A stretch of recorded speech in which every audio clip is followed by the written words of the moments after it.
بسم اللہ الرحمن الرحیم، الحمدللہ والصلاة والسلام علی رسول اللہ وبعد۔ امید ہے آپ سب لوگ خیریت سے ہوں گے۔ اللہ تعالیٰ سے دعا گو ہوں کہ اللہ تبارک و تعالیٰ آپ سب کو اور ہم سب کو بار بار اس مقدس مقام کی زیارت نصیب کریں، اور اللہ تبارک و تعالیٰ بار بار ہمیں مقبول عمرہ اور مقبول حج نصیب کریں اپنی توفیق سے اور اپنے کرم سے اور اپنے جود و سخا سے، اللہم آمین یا رب۔ ایک سوال ہے جو کئی مرتبہ مجھ سے کیا گیا، خاص طور پر ہمارے وہ لوگ جو عمرہ کرنے کے لیے تشریف لاتے ہیں اور خاص طور پر جن کا یہ پہلا عمرہ ہوتا ہے، تو ان کی طرف سے عموماً یہ سوال کیا جاتا ہے کہ ہم اپنے عمرہ کو اور اپنے عمرہ میں اپنے قیام کو کس طرح سے مفید بنا سکتے ہیں، ایسا کیا جائے، کیا ترتیب رکھی جائے کہ عمرہ کا سفر اور عمرہ کا جو قیام ہے یہاں پہ ہمارا وہ بہت اچھا اور مفید ہو جائے۔ تو ان کو میں عموماً 3 باتوں کی تلقین کرتا ہوں۔ یہ 3 باتیں آپ لوگ بھی نوٹ کر لیجئے، ممکن ہے کہ اللہ تبارک و تعالیٰ ان کو آپ کے لیے مفید بنائے۔ سب سے پہلی بات یہ نصیحت کرتا ہوں کہ عمرہ یا حج کے لیے جب سفر کریں تو عمرہ اور حج کو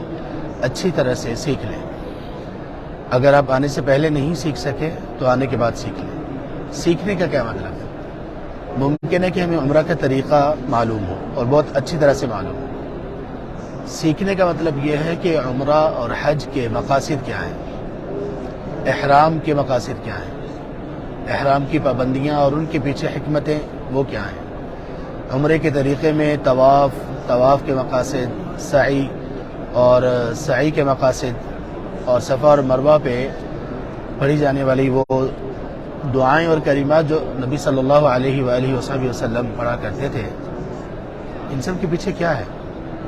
اگر کسی نے اپنے عمرہ اور حج سے یہ چیزیں نہ جانی تو وہ ممکن نہیں ہے کہ اپنے حج اور عمرہ سے لطف اندوز ہو سکے۔ اور اس کے ساتھ ساتھ جب انسان کو یہ وقت ملے یہاں پر تو دوسری چیز وہ یہ کرے کہ وہ کچھ چیزیں اپنے آپ پر لازم کر لے، ان کو یاد کرنا اور ان کو سمجھنا۔ ان میں سر فہرست ہے نماز کا معنی و مفہوم، نماز کا ترجمہ اور نماز میں پڑھے جانے والے کلمات کا فہم۔ کچھ اہل علم کے ہاں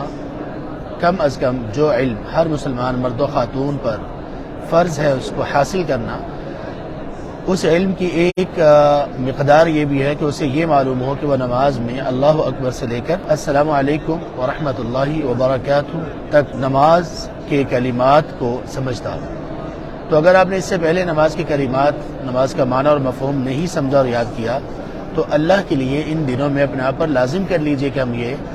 یاد کریں گے اور سمجھیں گے اور اس کا فہم حاصل کریں گے۔ دوسری چیز کا ایک حصہ یہ بھی ہے کہ آپ کچھ دعائیں مخصوص کر لیں جو آپ یاد کریں یہاں پر۔ اگر آپ کے پاس 20 دن ہیں، 21 دن ہیں، 15 دن ہیں یا جتنے بھی دن ہیں، آپ کچھ دعائیں مختص کر لیں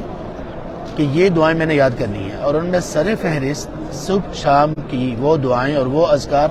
جو نبی مکرم صلی اللہ علیہ وآلہ وسلم پڑھا کرتے تھے۔ اور سبحان اللہ، اسی جگہ پر جہاں پہ ہم موجود ہیں، مسجد النبوی الشریف، وہاں پر آپ اس کی تعلیم بھی اپنے اصحاب کو دیا کرتے تھے۔ صبح شام کے اذکار، نماز کے بعد کے اذکار، فرض نماز کے بعد کے، اور اسی طرح خاص مواقع کی دعائیں،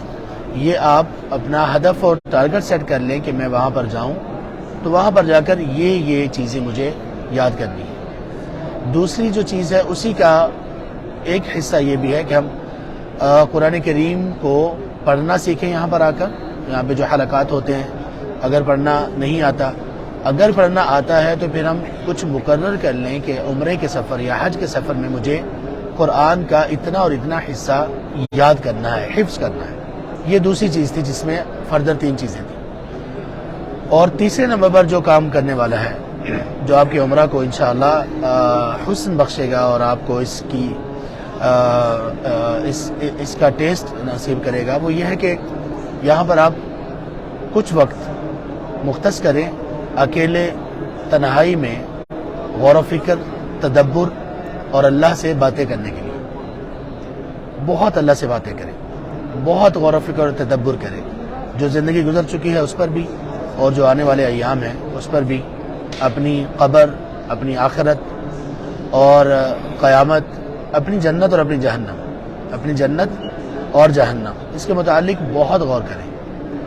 زندگی میں کیا کیا، کیا اچھا تھا، کیا برا تھا، اور آئندہ کیا کرنے جا رہا ہوں، کیا کرنے جا رہی ہوں، کیا اچھا ہے، کیا برا ہے، کس لیے کر رہا ہوں، آخرت کے لیے کیا کر رہا ہوں، کر رہی ہوں۔ یہ سب چیزیں بہت غور و فکر کریں، اور اللہ سے کچھ عہد و پیما، کچھ وعدے، کچھ ایگریمنٹ یہاں سے کر کے جائیں۔ وہ ایگریمنٹ کون سے؟ کچھ برا چھوڑنے کے اور کچھ اچھا کرنے کے۔ اگر کوئی ایسی عادت، کوئی ایسا گناہ ہم میں اللہ نہ کرے پایا جاتا ہے،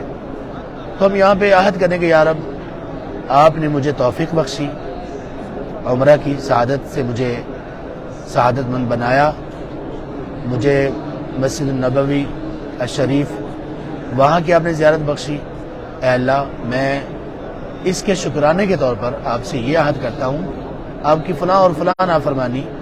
اب کے بعد نہیں کروں گا، اب کے بعد نہیں کروں گا۔ اور اسی طرح کچھ یہ عہد و پیما بھی اللہ تعالیٰ سے باندھیں اور اللہ سے یہ ایگریمنٹ کریں کہ اللہ اب آپ کے لیے، آپ کی خاطر، آپ کی رضا کے لیے اور اپنی آخرت کے لیے یہ اور یہ کام کروں گا اور کروں گی۔ یہ 3 چیزیں ہیں، آپ ان کو بہت اچھی طرح سے سمجھ لیجئے۔ آپ ان 3 چیزوں کے ساتھ عمرہ کیجئے اور پھر اس کا لطف آپ دیکھیے۔ اللہ تبارک و تعالیٰ ہمیں اپنی رحمت سے، اپنے جود و سخا سے، اپنے کرم سے، اپنی خاص توفیق سے بار بار حرمین کی زیارت نصیب کریں، مقبول عمرہ نصیب کریں، مقبول حج نصیب کریں، اور اللہ تبارک و تعالیٰ واقعی ہمیں نبی مکرم صلی اللہ علیہ وسلم کی سچی اور صحیح اتباع نصیب کریں۔ عفواً ایک بات رہ گئی، بہت اہم بات، وہ چوتھی بات آپ ایڈ کر لیجیے۔ وہ یہ کہ یہاں پر آ کر آپ ایک کتاب اپنے ساتھ لے کر آئیے، اس کا نام ہے الرحیق المختوم۔ الرحیق المختوم، اگر آپ نے انگلش اس کا ورژن لینا ہے تو اس کا نام ہے دا سیلڈ نیکٹر۔ دا سیلڈ نیکٹر۔ آپ یہاں پر آ کر، خاص طور پر مدینہ میں، آپ یہاں آ کر سیرت النبی صلی اللہ علیہ وسلم کے متعلق اس کتاب کو، یا کوئی بھی اچھی کتاب، اس کو بہت اچھی طرح سے اور مکمل طور پر ضرور پڑھیں، تاکہ ہمیں پتہ تو ہو کہ نبی مکرم صلی اللہ علیہ وسلم کی زندگی، وہ شخصیت کی جن پر ہم کہتے ہیں کہ ہماری جان بھی قربان، ہمارے والدین بھی قربان، ہمارا مال و جان سب کچھ آپ پر قربان، فداہ نفسی و ابی و امی و اہلی و مالی صلی اللہ علیہ وآلہ وصحبہ وسلم تسلیما کثیرا۔ اگر ہم یہ کہتے ہیں تو پھر یہ بڑی ہی بے ادبی کی بات اور بڑی محرومی کی بات ہے کہ ہم اتنے بڑے محبت کے دعوے کرنے کے بعد آپ صلی اللہ علیہ وسلم کی سیرہ، آپ کی زندگی،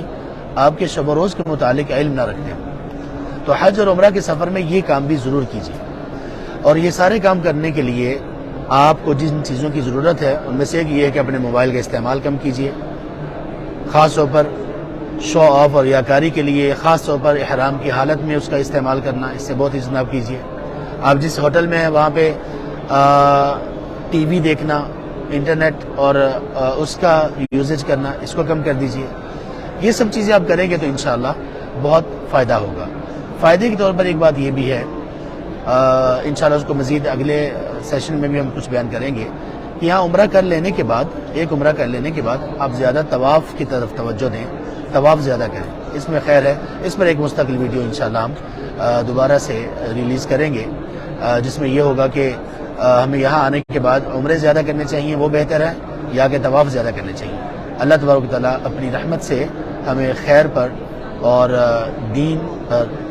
سلامت رکھے، اور ہمارا خاتمہ بھی بہترین ایمان کی حالت میں خیر پر ہی کریں، اور ہماری وفات کے بعد، دنیا کے سے جانے کے بعد بھی ہمیں اللہ تعالیٰ خیر ہی نصیب کریں۔ اللہم ربنا آتنا فی الدنیا حسنہ وفی الآخرۃ حسنہ وقنا عذاب النار۔ سبحانک اللہم وبحمدک، اشہد ان لا الہ الا انت، استغفرک واتوب الیک، والسلام علیکم ورحمۃ اللہ۔